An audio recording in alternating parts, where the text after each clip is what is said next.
Next, we got Jacob up.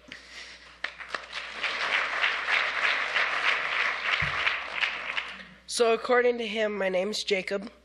I'm going to tell you my story about immunizations and how they've affected my life. Immunizations have affected my life in many different ways, or a couple of different ways that I'm going to talk about today. When I was 9 months old, I received my last set of shots, because when I was 10 to 18 months old, I had many seizures, one of them being 45 minutes long. On my first one and my 45-minute one, the paramedics were called on both of them. And the only thing I have to remember this is a stuffed koala bear.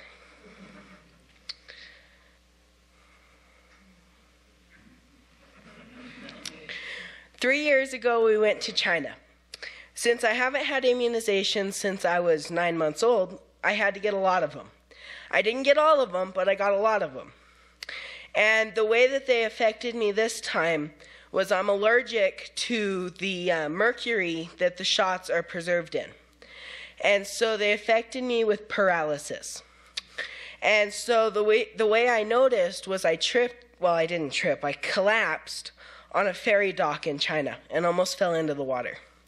So when we got home, I fell a few more times, and so I went to the ER 3 different times. The first time they told me I was dehydrated, the second time they told me it was muscle exhaustion, and the third time I went to my pediatrician. He sent me to the pediatric intensive care unit.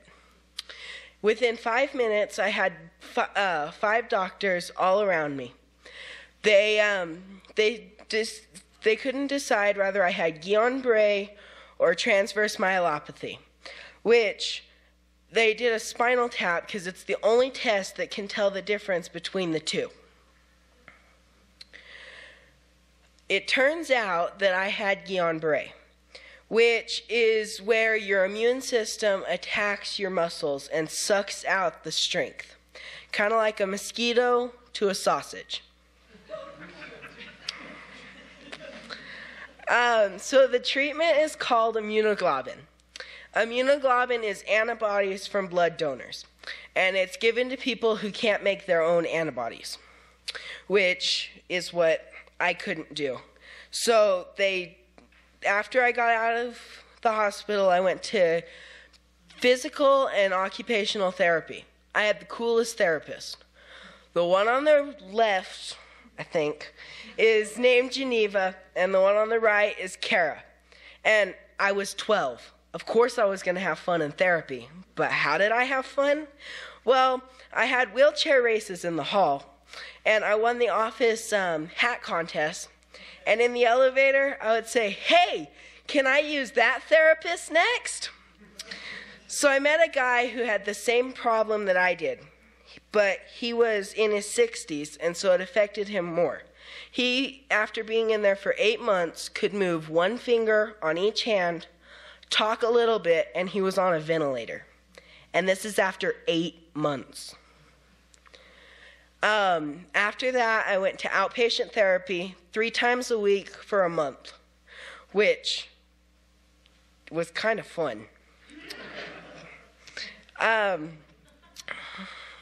So in total, I had 7 days in pediatric intensive care, 3 days in regular pediatrics, and 8 days in rehabilitation. Now, when you're 12, you think that's cool, but it's really not.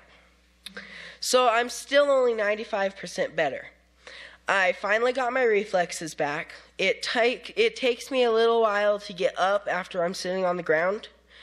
I still have a little bit of fatigue every once in a while and occasional muscle weakness. So what did I learn? I learned that God is good, prayer works, life goes on, and shots and high fructose corn syrup are both stored in mercury, which is what caused the problem in the first place. So now what do? I raise lambs and I raise steers, which is a lot of fun, and that's only 15 seconds of what I do. Or maybe a little less. I'd like to thank Presbyterian Hospital, Loveless Rehabilitation, and most of all, God, for helping me through this safe and sound. So if you want to learn more, you can read A Shot in the Dark, or if you want to learn more about my personal story, you can talk to me after the program.